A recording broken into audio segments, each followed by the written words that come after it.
Čaute všetci. Po dlhšej dobe tu mám opäť unboxing video. Som si strašne dávno nič nekupoval.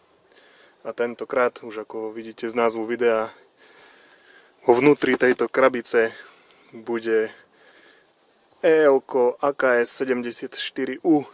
Kupoval som ho hlavne preto, že mám teraz trošku problémy s krčnou chrbticou a moje AK-74 je dosť ťažké. Takže chcem niečo menšie, ľahšie a začíname hrať aj v budovách, tak aby som mal niečo aj do budov. Uvidíme, veľmi sa teším na toto. Je to Spartan verzia, ale diely, ktoré sú odlišné od EL-ka druhej generácie, ja mám doma. Je tam, tuším, mosadzný válec, tento mám doma náhradný. A ložiska sú tam, tie zatiaľ nechám. No a ešte nejaké ďalšie dve veci, teraz neviem z hlavy, môžem to napísať do popisu. Hlavne som zvedavý, ako vyzerá škatulka Spartan verzie a ako bude vyzerať tá zbraň. Malo by to byť identické EL-ko, čiže sa na to veľmi teším. Takto netradične to rozbaľujem v kufri auta, lebo nemám momentálne priestor, kde by som to rozbalil. Krabica vidím, že nie je čierna ako EL-ko druhá generácia.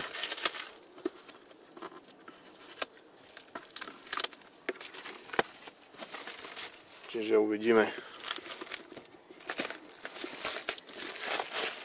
Hneď ho uvidíme.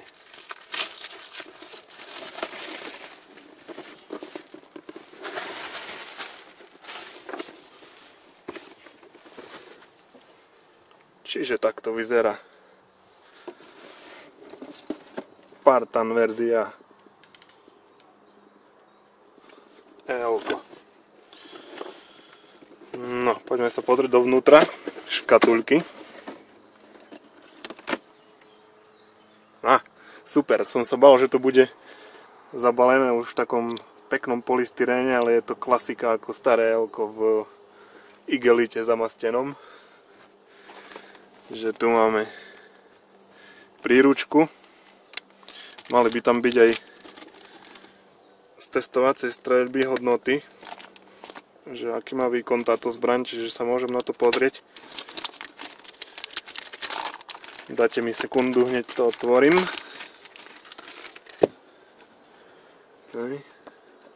Čiže instruction manual.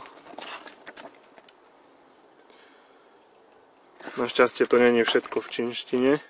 Môj palec si nevšimajte. Som si ho pricvikol do dverí v aute, som taký šikovný. A tak Spartan verzia asi nemá výkonnostný test. A toto tu nevidím veľmi rád.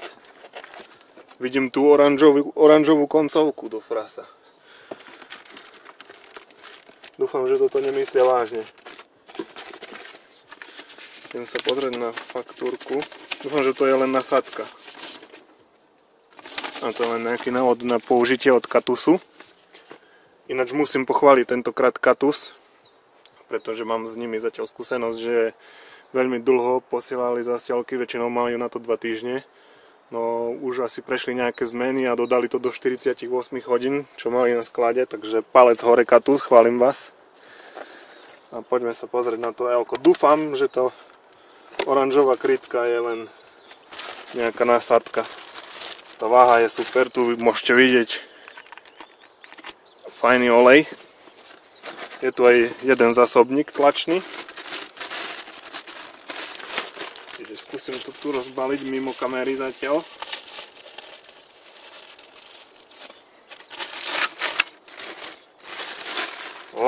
Tá vôňa. Si začínam spomínať, keď som si kupoval moje AK-74 na tú vôňu.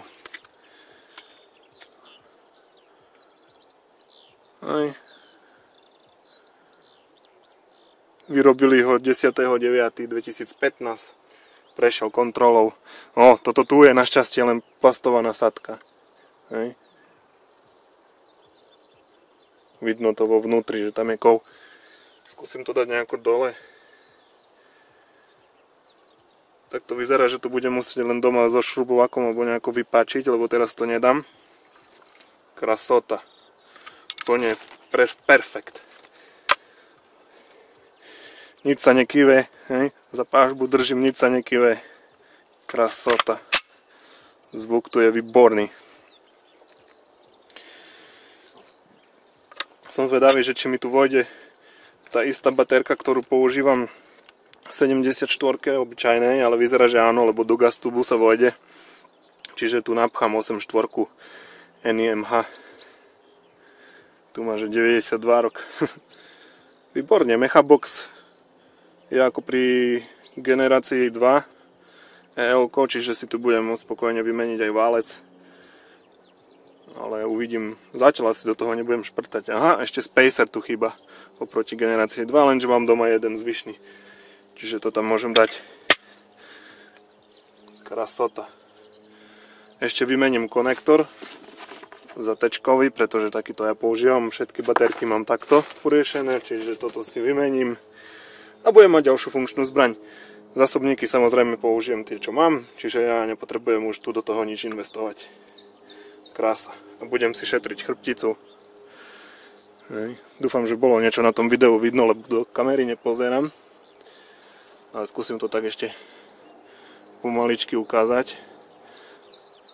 Toto musím nejak vypáčiť, ale ja myslím, že to dám v pohode. Čiže takto to vyzerá moja sučka, takto ju budem volať. Krásne mieridielka. Je zaolejovaná, ja som prišiel rovno z práce, tak dúfam, že sa nezašpiním.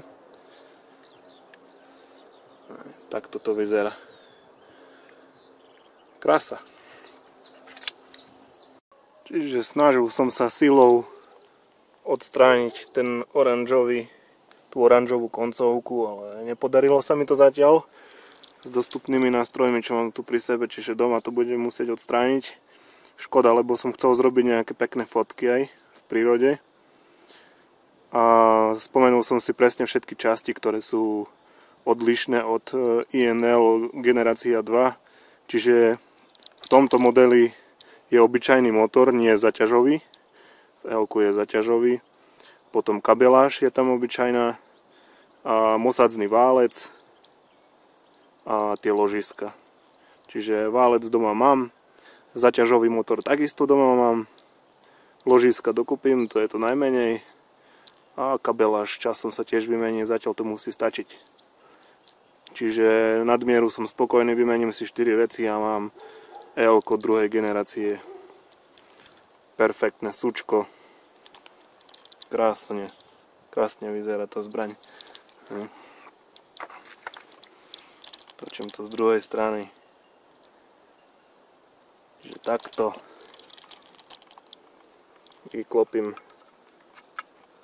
pážbu. Takto to vyzerá. Nádhera. Tie detaily úplne sú úžasné. Celé je oceľové. Takže po dlhej dobe som si spravil takúto radosť. Dúfam, že sa vám video páčilo. Ak budete mať nejaké otázky, kľudne sa pýtajte v komentároch. A čaute.